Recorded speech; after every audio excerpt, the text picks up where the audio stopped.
নাহলে জুলাইতে কোনোভাবে নির্যাতিত হয়েছে জুলাই আন্দোলনের সময়। এখানে একটু আগে মেরি বক্তব্য রেখে গিয়েছে। মেরিকে আপনারা সবাই চেনেন? মেরিকে আপনারা সবাই চেনেন, সারা বাংলাদেশের মানুষ মেরিকে চেনে। কেন? কারণ মেরি ভোট ডাকাতির বিরুদ্ধে প্রতিবাদ করতে গিয়েছিল এবং প্রতিবাদ করতে গিয়ে সে সারা জীবনের জন্য তার নিজের দৃষ্টি শক্তি হারিয়েছে। তার বক্তব্য আপনারা শুনেছেন। এরকম হাজারো মেয়ে বাংলাদেশে রয়েছে। এই যে মানুষগুলো গত 16-17 বছর যাবৎ প্রতিবাদ করেছে, কিসের প্রতিবাদ? প্রতিবাদ করেছিল যে আপনাদের যে রাজনৈতিক অধিকার, সেই যে স্বৈরাচার যারা পালিয়ে গিয়েছে গত 5ই আগস্ট, তারা যে আপনাদের রাজনৈতিক অধিকার, কথা বলার অধিকার, ভোট প্রদানের অধিকার যে কেড়ে নিয়েছিল, সেইটার বিরুদ্ধে প্রতিবাদ করতে গিয়ে মেরি সহ মেরির মতন আরো আমাদের হাজার হাজার ভাই বোনেরা নির্যাতিত হয়েছে, পঙ্গুত্ব বরণ করেছে, এমনকি বহু মানুষ জীবন পর্যন্ত উৎসর্গ করেছে। এখন প্রিয় ভাই বোনেরা, এই মানুষগুলোর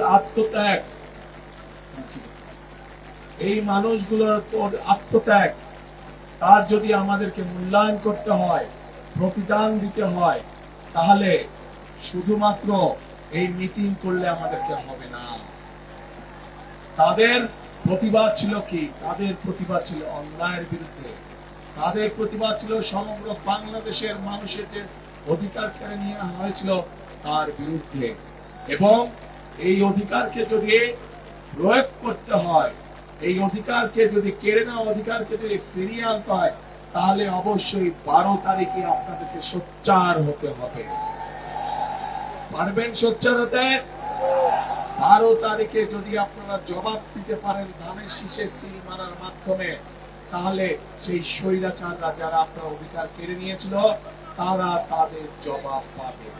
আমরা সব সময় বিএনপি করি যারা, আমরা শান্তিতে বিশ্বাস করি।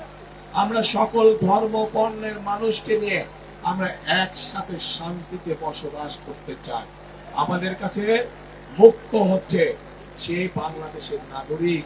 আমাদের কাছে ধর্মটা মুখ্য নয়, আমাদের কাছে জাতপাত মুখ্য নয়, আমাদের কাছে মুখ্য হচ্ছে সে বাংলাদেশের মানুষ। কাজেই মানুষকে মানুষ হিসাবে আমরা মূল্যায়ন করতে চাই, মানুষকে মানুষের মূল্যায়ন করতে হবে।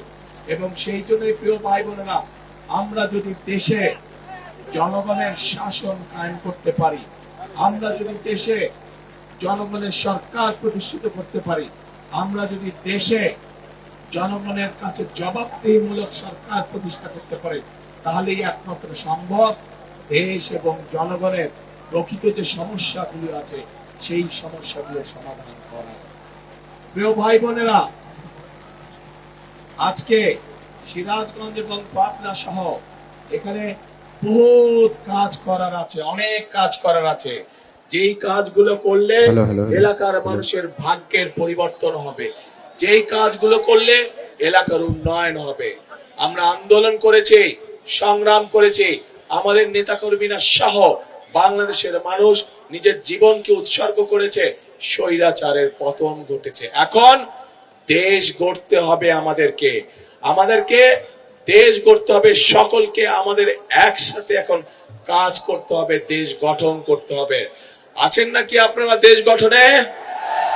আমাদের সাথে আছেন দেশ গঠনে? আলহামদুলিল্লাহ।